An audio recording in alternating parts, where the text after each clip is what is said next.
देखो यार, 2025 हमारे लिए बेहद खास रहा है। हमें पता लगा है प्रभु के सच्चिदानंद नाम के बारे में। आप सभी ने ये बात जरूर सुनी होगी गुरुजनों से कि नाम जप की अद्भुत महिमा है। जब 1 करोड़ नाम जप होता है तब तनु स्थान की शुद्धि होती है। 1 करोड़ नाम जप में इतने लाभ होते हैं, शरीर निष्पाप हो जाता है, रजोगुण तमोगुण का नाश हो जाता है, सतोगुण की स्थिति रहती है और आगे रोग होने वाले जितने पाप बीज हैं वो सब नष्ट हो जाते हैं। गौरांग महाप्रभु ने बहुत दुखी होकर एक श्लोक बनाया, नाम नामकारी बहुधा निज सर्व शक्ति तत्रार्पिता नियमिता स्मरणे न काला। भगवान ने अपनी सारी शक्तियां लेकर स्वयं नाम में बैठे हैं। यानी आप जीवन में कुछ भी अचीव कर सकते हो, मन शांत हो जाता है, सारे के सारे भय जो हैं, परेशानियां जो हैं माइंड की खत्म हो जाती हैं और उसके बाद जीवन हमारा बहुत सुधर जाता है। लेकिन अब हमने नाम जप तो शुरू किया, लेकिन बहुत सारी कुछ ऐसी कमियां रह गई जिस कारण नाम जप का असली प्रभाव आज भी हम पे नहीं पड़ा है। आज भी मन अशांत रहता है, आज भी बहुत गुस्सा आता है, इंद्रिय निग्रह हो नहीं पाता, ब्रह्मचर्य का नाश हो जाता है। तो चलिए जानते हैं इसकी प्रमुख वजह क्या है, ताकि 2026 हमारा बेस्ट वर्जन बन के निकले और जो भी हम अचीव करना चाहते हैं वो हम मिलकर अचीव कर पाएं और एक बहुत ही अमेजिंग आनंद और शांति की अनुभूति हम लोग कर पाएं। देखिए एक एग्जाम्पल लेते हैं एक बाल्टी का। बाल्टी में हम पानी भरना चाह रहे हैं लेकिन पानी भर ही नहीं रहा है, बहुत कोशिश कर ली। तो फिर जब हमने उस बाल्टी को ध्यान से देखा तो देखा उसके नीचे 4-5 छेद हो रखे। फिर हमने उन छेद को भर दिया। जब छेद को भर दिया तो बाल्टी अपने आप भर गई, हमारा काम बन गया। यहाँ पे प्रॉब्लम यही हो रही है कि हमारी जो बाल्टी है ना वो प्रभु के नाम से भर तो रही है पर बार बार हम उसको खाली कर रहे हैं नामा अपराध से। तो आज के वीडियो में मैं आपको बताने वाला हूँ कौन से ऐसे 10 नामा अपराध हैं जिससे हमें बचना है और उसको बचने का सुप्रीम उपाय मैं सबसे एंड में, वीडियो के एंड में आपको बताने वाला हूँ। चलिए सीधा पॉइंट पे आ जाते हैं, लेकिन पहले वीडियो को लाइक करें फुल जोश में, क्योंकि हम अपना बेस्ट देने वाले हैं 2026 में।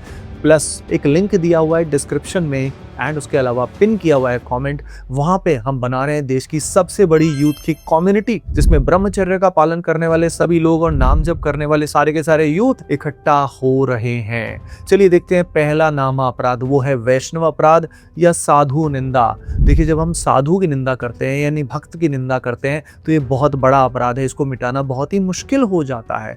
याद रखिए किसी के बारे में बुरा विचार स्फुरित हो जाना अपराध नहीं है, लेकिन अगर उसके ऊपर हम बार बार सोचते रहते हैं और असल में अपना ओपिनियन बना लेते हैं किसी के बारे में, वो हमें नुकसान करता है। या किसी और से अगर हम निंदा कर रहे हैं, बात कर रहे हैं, क्रिया में अगर उतर जा रहे हैं तो वो बहुत बड़ा अपराध है। और अगर हम ये श्रीधाम जाके यानी श्री वृंदावन धाम जाके या किसी धाम में इस तरीके से अगर हम करते हैं तो ये और भी बड़ा अपराध हो जाता है, राइट। तो इससे बचने का उपाय यही है कि ऐसे लोगों से दूर रहिए जो इस तरह के अपराध करते हैं। इसका रीजन आप समझ रहे हैं ना यार, इसका रीजन है कि जो प्रभु हैं वो खुद कह रहे हैं श्रीमद् भागवतम में, अहम भक्त पराधीन, खुद भक्तों के पराधीन है। वो कहते हैं भक्त मेरे मुकुटमणि, यानी भक्तों को कितना प्यार करते हैं वो, और उन भक्तों के अगेंस्ट ही अगर कोई जाएगा तो ये मान लीजिए बहुत बड़ा अपराध हो जाएगा, हमारे जीवन में कभी शांति नहीं आएगी। अगला अपराध है भगवान शिव और भगवान विष्णु में भेद करना। वही देखिए तरह तरह की उपासनाएं होती हैं इंडिया में, तरह तरह के जो हमारे भगवत स्वरूप हैं उनकी हम आराधनाएं करते हैं, उनमें हमें कभी भी भेद नहीं करना चाहिए।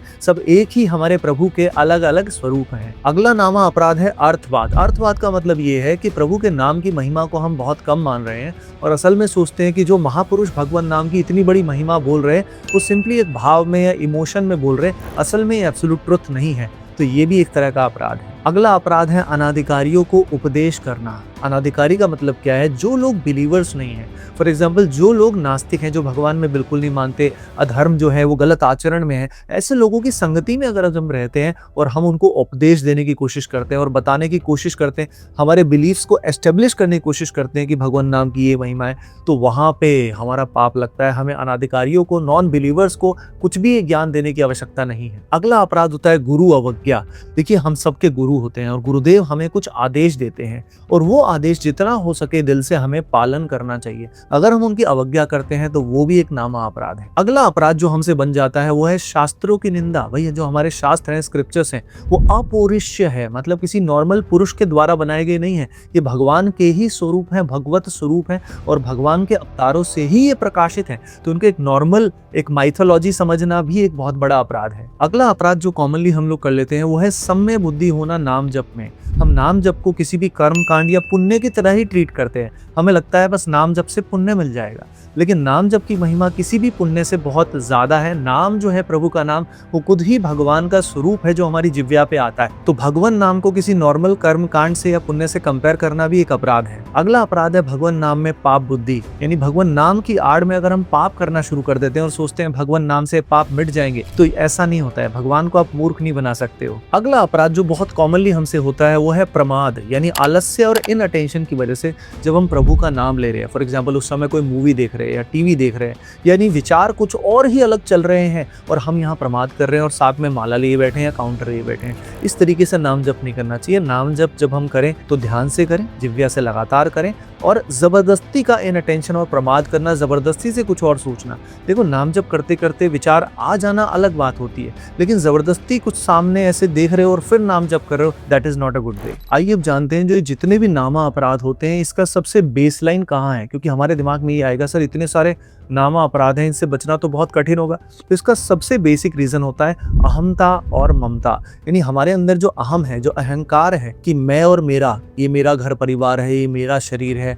तो इस कारण क्या होता है, हम खुद को एक अलग एंटिटी मानते हैं और पूरे विश्व को, सब लोगों को अपने से अलग मानते हैं। यानी यहाँ पे हमें एक ट्रुथ रियलाइज नहीं होता। आप सभी ने इस बारे में सुना होगा, वासुदेव सर्वमिति, यानी सब जगह वासुदेव, भगवान श्री कृष्ण ही सब रूपों में बने हुए हैं। यानी हमारी भेद बुद्धि जो होती है, जो हम सबको अपने से अलग समझते हैं और मैं मेरा, उसका अहंकार हमारे अंदर जब होता है तो उस कारण ही हमारे सारे के सारे पाप बनते हैं। आइए अब देखते हैं इसका सोल्यूशन। इसका सोल्यूशन चैतन्य महाप्रभु ने चैतन्य चरितावली में हमें मिलता है। वहां पे चैतन्य महाप्रभु ने कहा है कि ये अवस्था हमारी होनी चाहिए, तृणादपि सुनिचेन, यानी तृण मतलब घास का जो एक टुकड़ा है ना, उससे भी खुद को छोटा मानो। यानी इस तरह की ह्यूमिलिटी हमारे अंदर होनी चाहिए, इस तरह की हमारे अंदर दैन्यता होनी चाहिए। याद रखिए जितनी ज्यादा दैन्यता होगी उतना हम नाम जप का प्रभाव महसूस कर पाएंगे। इसके साथ साथ जो वृक्ष है यानी ट्री जो है उसको हमें ऑब्जर्व करना चाहिए और उस जैसी सहनशीलता हमारे अंदर होनी चाहिए। तो अगर इस लेवल की हम्बलनेस हमारे अंदर आती है, हमारी वाणी मधुर होती है और हमारी सहनशीलता इस लेवल पे होती है, तो नाम जप का अद्भुत प्रभाव हम 1 महीने में ही महसूस करेंगे।